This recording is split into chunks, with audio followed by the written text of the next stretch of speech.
As a person with undiagnosed ADHD, I often struggle with my organizational skills.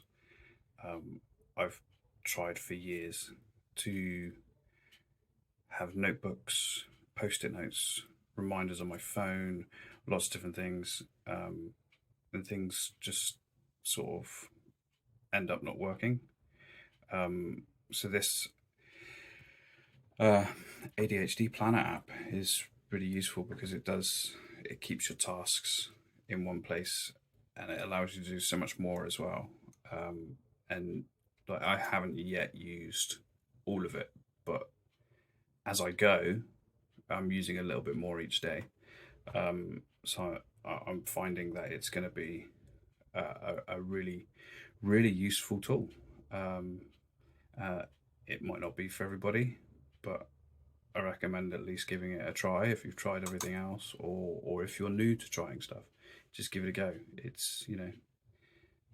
It can't hurt.